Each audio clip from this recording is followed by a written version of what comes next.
Hello, friends. It is the 7th of November. How time flies. It's been a couple days since I did a video. I've been putting out interview videos, but I haven't done a update video. And there's much to update today. So, shall we begin? No dog walk talks because, frankly, the weather's been crap.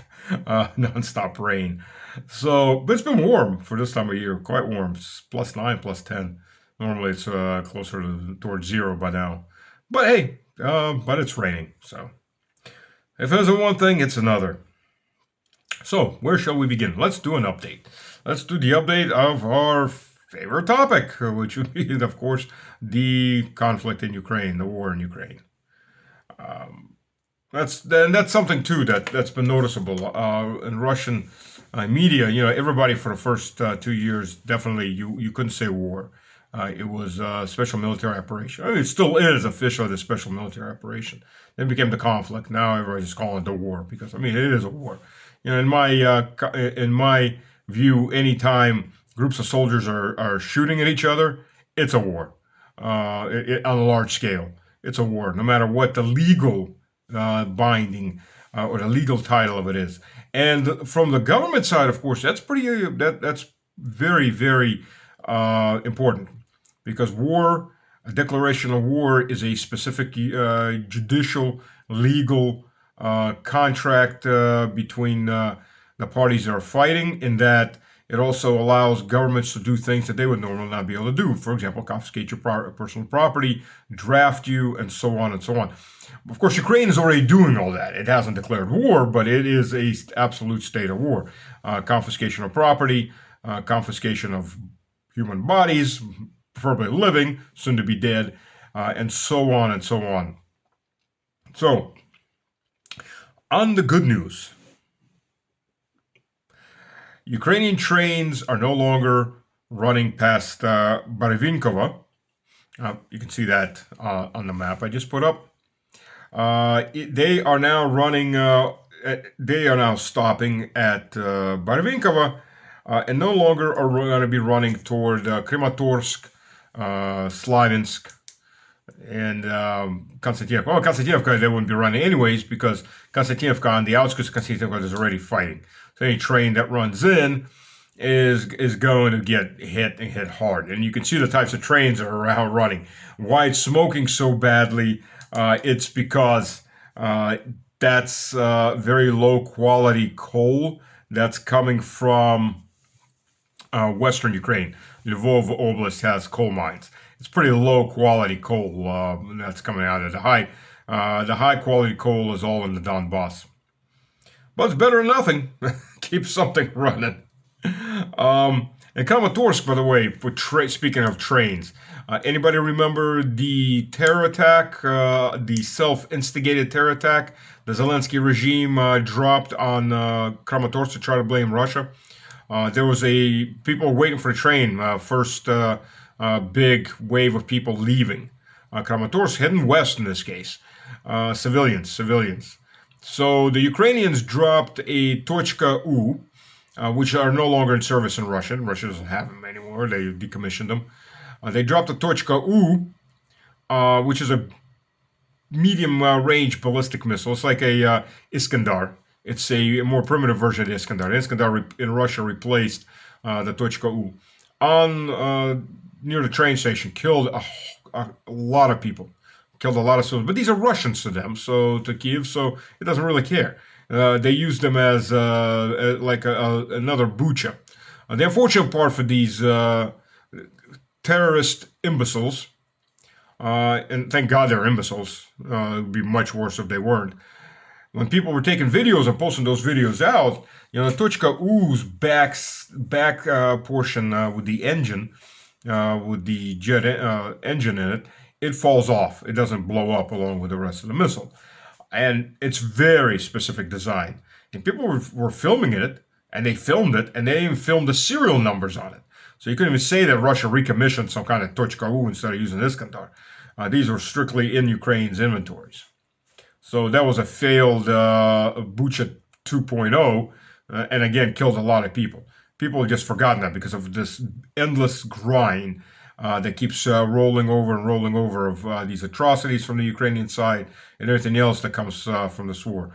But it's important that we remember all of at least the louder, murderous intents of Zelensky and his crowd. Kupyansk. The last update for Kupyansk as of this morning. There's about 120, 130 buildings left in Kupyansk, and they're being cleared at the rate of 20 to 30 buildings a day. Now, the size of the buildings, I don't know. They had cleared out some industrial regions yesterday. So what's left? There's about two and a half streets left. Maybe 3 streets, basically, you're talking about. And I think these are going to be mostly smaller buildings. So, it's one thing if you're clearing a cottage, it's like 5, 6 room little house, private house versus a 10-story apartment building. It's still one building, but obviously it's a much different issue. So we're looking at a week at the most, 4 days to a week before Kupyansk is fully cleared, and then Russia will declare Kupyansk taken. In all effects, Kupyansk is taken. Kupyansk is lost. But Russia, the Russian Ministry of Defense, as opposed to the American Ministry or Department of War, the Russian Ministry of Defense does not declare a city until it's been fully vacuumed up. And only maybe a couple handfuls, if even that much, are left hiding in some basement corner somewhere. There's always 1 or 2 that you miss. On better news, in the south, and just so we go back up, once Kupyansk falls, the pressure will be even further on Krasny Limon. As you can see on the map, Krasny Limon is up top. There's already combat happening there. You can see Pokrovsk in the south of that map, and then what you're going to get is the flower of Pokrovsk opening up. So one area I've got showing is heading toward Dnipropetrovsk, at least the eastern portion of Dnipropetrovsk that's sitting on the left bank of the Dnieper. There's only one town along the way, and it's just an island, basically, in a sea of fields. You're not going to be able to hold that. I mean, you can make a stand there, obviously. It's not fortified up. I'm sure they're trying to fortify it right now. But it's in a position where you can just go around it or just bomb it out of existence and keep going.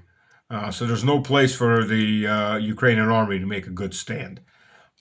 Another portion of that flower opening up, the petals, is going to go north.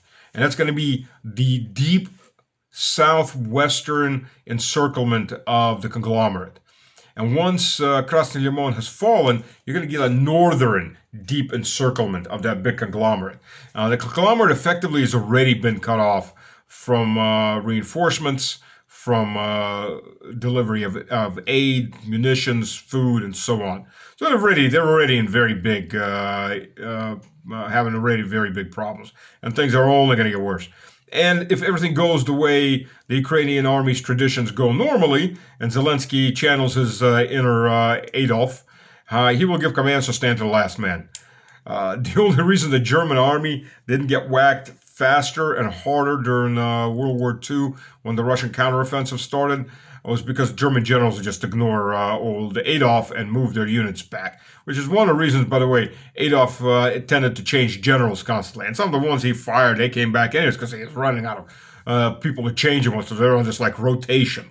But they would just ignore old Adolf's commands and do what they knew as military professionals was the right thing to do. Now, the destruction of Army Group Center in Bagration, there was an interesting quote I read in an interview that was done with one of the German generals by the British, actually. It surrendered to the British, but he had fought there. He said, we figured out we need to end this war. And the only way we end this war is by allowing the Wehrmacht to be destroyed faster. Because the longer the Wehrmacht stands, the more of Germany it's going to be wiped out. Partially by the genocidal firebombing of every German city by America and the British Air Forces. And that should just do a separate program just on that. I did a paper on that when I was a cadet. Got a C for it, or a 3, because not because of the quality of paper and I didn't have citations. I had everything, because the major that assigned that topic to me really didn't like my conclusions that the U.S. and the English were trying to genocide the German population. Apparently, he didn't exactly know what he was assigning. And being a dutiful, honor-bound cadet, I went and did my job. And he really took offense to me doing my job properly in this case. So there's that. Well, if they stand in place, then it'll just be Kupyansk times three, or I'm sorry, not Kupyansk. Well, even Kupyansk, I mean, but Pokrovsk in this case times three. And as you can see on this map with Pokrovsk, you can see that there isn't much left, right? So the city, it's fully surrounded. There, I mean, there's a tiny little corridor that's less than a kilometer wide now. The Ukrainians are trying to do counterattacks on the Russian flanks. Those flanks were well prepared before all of this started, the final encirclement, exactly for that. So they are throwing men away. And the men they're throwing away, even the first-class men, are pretty much burnt out. Their first-class brigades are at battalion strength now. You're talking about 30% combat effective, maybe even less. Some of the territorial units that were just basically reserve units that were pulled together and mostly pulled together from guys that had just been press ganged off the street, they're suffering at up to 90% attrition. 90% attrition. You take a brigade and you leave maybe half a company or a platoon in it. That's 90% attrition. And this is basically the last of the meat that's been just thrown away, and we just mark the brigade as destroyed. It's at that point. So they're just losing men at this point. I mean, these are pointless attacks. I mean, any real professional would have moved the troops out a long time ago instead of allowing them to be disencircled and die in place. Thankfully, those are American generals leading this war. And they're going to defeat us. Right. They can't feed their way out of a wet paper bag. Right. Because America's generals are chosen for their ability to kiss arse and do a few other things that we will not mention just in case there's a child around. But switch on any porno channel and you'll get to see the other things that those American generals do all the time for their political masters. Because in the end, they all get to get rich. I mean, you get morons like Hodges. I mean, my God, the fact this guy got 3 stars. My God. I think I was better than him when I was a lieutenant. I mean, this guy is an idiot. But he got 3 stars. I mean, what can you say at this point? Hodges, Trump didn't even command Putin to leave. He should have commanded him to leave. Ah. Okay, Hodges, sure. Yeah, okay, Trump would have commanded him. Good luck with that one.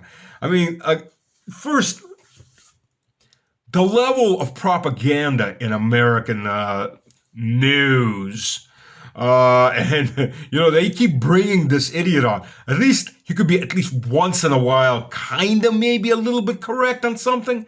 And this guy's batting 0. He wouldn't get into junior leagues anywhere. This guy is the rock bottom, right? He swings wildly, and he's just betting 0. I mean, I honestly hope that he's just being handed a text to read, because if he's that dumb, and I'm thinking he's that dumb, I mean, this is a guy that, I mean, it's just beyond me. Even with America's screwed up anti-quality filtration system for generals, to get somebody that low quality, that stupid, that makes that many mistakes, or just, it's like Trump on economics. I mean, this is that level of idiocy. By the way, the Supreme Court may be striking down Trump's tariffs, which would be interesting to watch, because if they do that and he has to give the money back, I mean, the U.S. is going to be just in chaos. All the money is basically taken out of everybody's pockets, out of the consumer pockets. But that money is going to go back to the importers, right? Who, by the way, pass the prices on, of course, to the consumers. But my interest in here isn't even the chaos of how the hell they're going to cover that sum, a good chunk of which they've already spent or reallocated. And the only way they're going to do is by printing more money, making more treasury bills. My concern there, or not even concern, my interest is so the retailers that marked everything up to cover the tariffs, are they going to cut prices? Or are they just going to keep everything the way they are and just make better profits? Because the system in late stage capitalism, what the U.S. is basically in, is there is no honor among thieves. That's the point. And I'm a cat. Hey, believe me, I am for free markets. I am not a communist. I am not a socialist. The only things that the government should control, the only two key industries the government should have a lot of control over, and maybe full control over one, is energy, because fuel, without that, the rest of the economy dies. So if you get fuel companies that are out to scalp the market, make maximum profit, and screw everybody else, they will literally kill the entire economy. The cheaper your energy, the better your economy grows. The cheaper and more plentiful your energy has, the better growth of your economy, your civilization, and so on. So this is a literal linchpin. And the other one is the military-industrial complex. When I was believed that should be a free market issue until really I started looking at when I moved back to Russia. I looked at the way the Russian military-industrial complex works compared to the U.S. one, and it became obvious that the U.S. markets or companies only have profit in mind, and the best way to make profit is to make very expensive, complicated, and unreliable weapon systems. No country can survive that, because basically that is a form of traitorism. Because you're not defending your country. It'd be one thing if that's your export, but and the internal gets much better quality. But pretty much so, it's the same across the board. So that's my view on that. Um, there's also a lot of videos that have been coming out just to understand the human toll in this, and the Ukrainian army's crashing. Everybody's been noticing, oh, they're not covering everything. That's part of attrition warfare. Welcome, everyone. This is what attrition warfare is about. You attrit. You put them on the horns of a dilemma so they don't know where they need to throw their forces at to defend what and not lose what. And they're constant, and it gives them paralysis too, by the way. It gets to a point where the main staffs are paralyzed. They don't know what to do anymore, where to send troops. And every time they're running troops, they're losing troops. Equipment breaks down, people get sick, some people die by accidents, and they are also on the road, so they get hit. They get hit as they're in convoy mode from position to position. So you're attriting them as they're being thrown from one hotspot to another. And once that attrition hits critical mass, and this is what we're seeing right now, because the entire front is active, and not just the front across Novorossiya, but the front in Kharkov, in the south, in the north, and the center of Kharkov, and in Sumy. The entire front area is now active. It's all in play, and Ukraine ain't got enough, baby. It ain't got enough. Nope. Pokrovsk is going to fall. There's going to be another 6,000 corpses for those that don't surrender. Most of them aren't surrendering, by the way. In degenerating from being Russians to being what they've become, they did leave the absolute stubbornness. We Russians are extremely stubborn.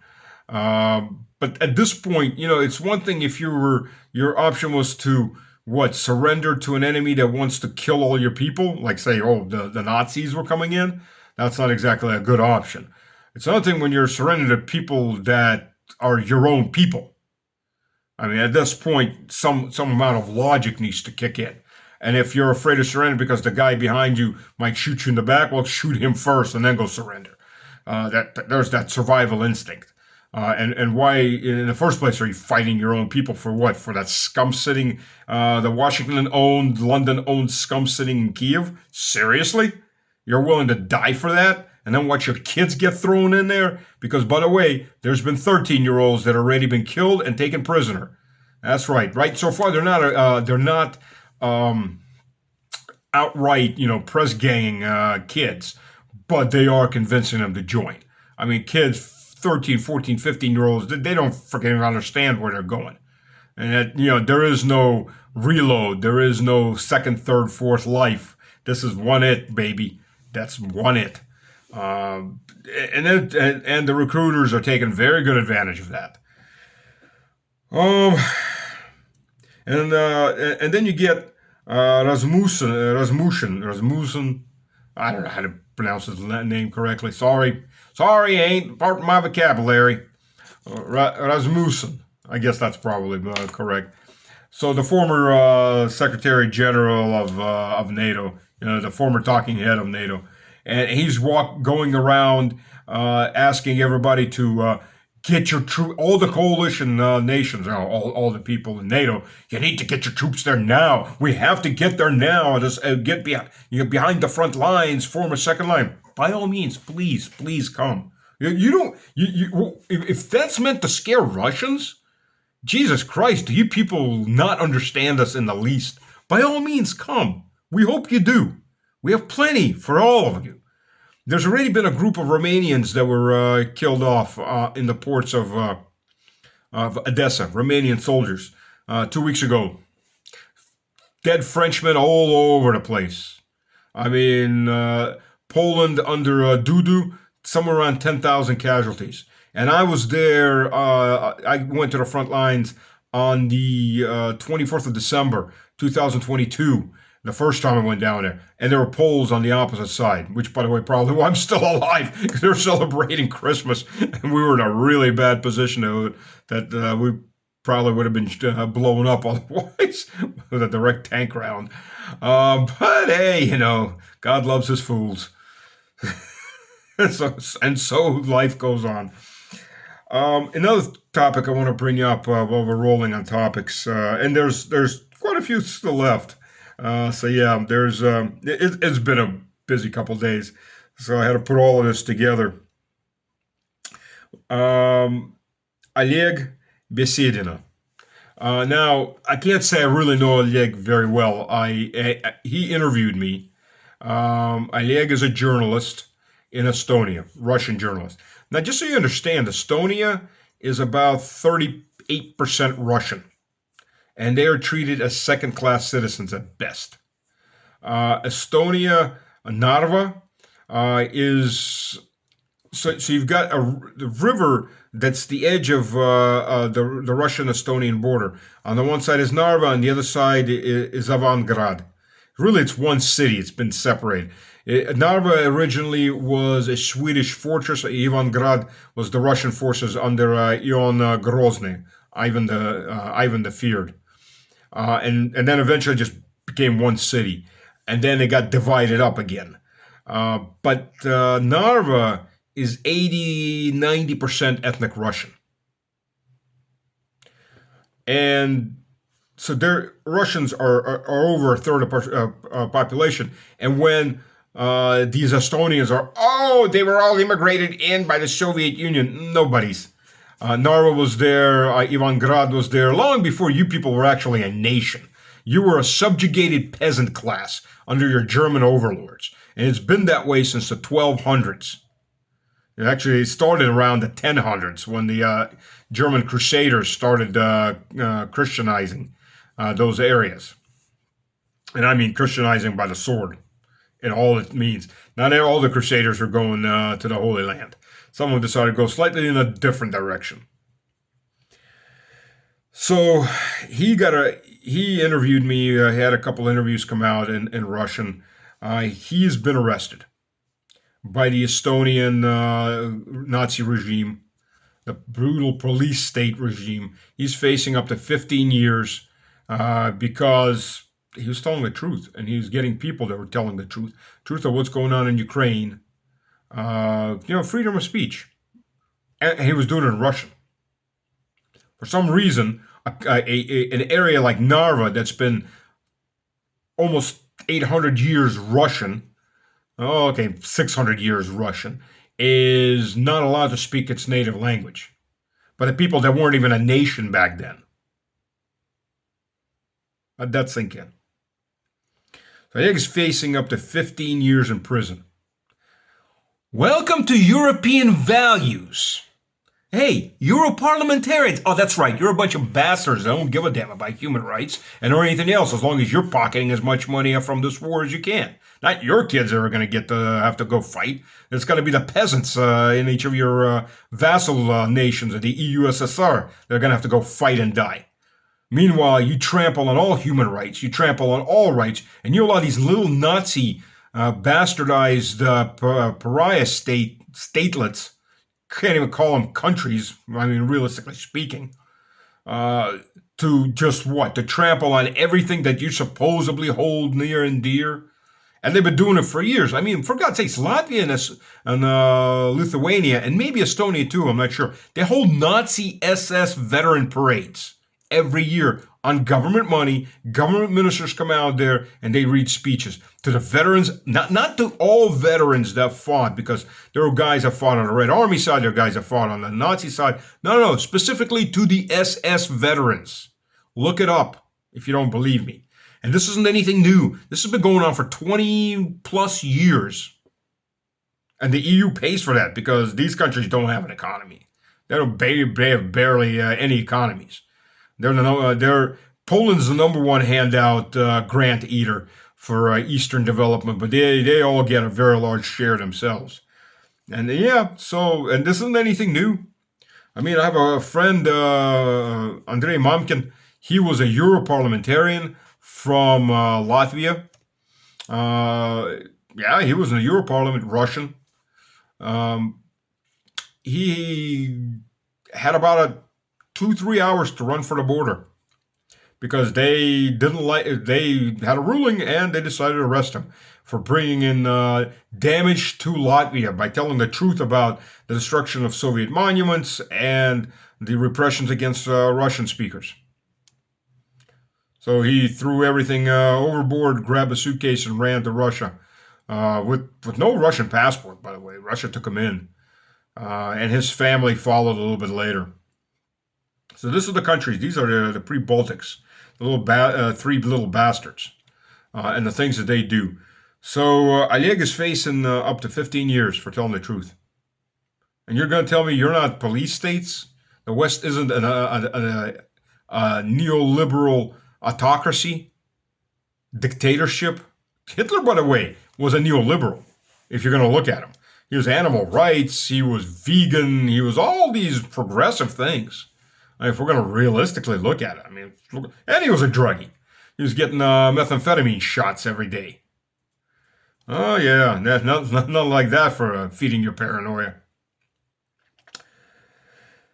Oh, what do we have next? Yeah, the human toll in Dnipropetrovsk. As you can see right now, that's videos of the new cemeteries, and there's a lot of those new cemeteries. This is I think the third new video of that I've seen of new cemetery, or at least portions of new cemeteries. They're filled up already. There was a previous video where they just had empty graves already dug, but with a tractor that was like a couple hundred worth. So they're filling them up. That's the new crop that's hit Dnipropetrovsk.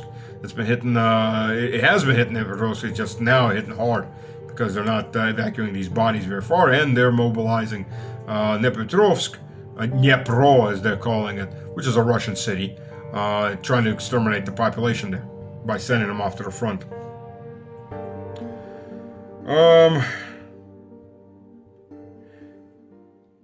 I'm gonna butcher this name. Tamio Akumura. Watch this video. This guy is great. This is the new Speaker of the Parliament of Czech. Czech has had a revolution. And this is one of the few countries that Brussels has not been able to break in the voting cycle. And Czech has been one of the most outspoken Russophobic psycho nations out there, or at least the government has.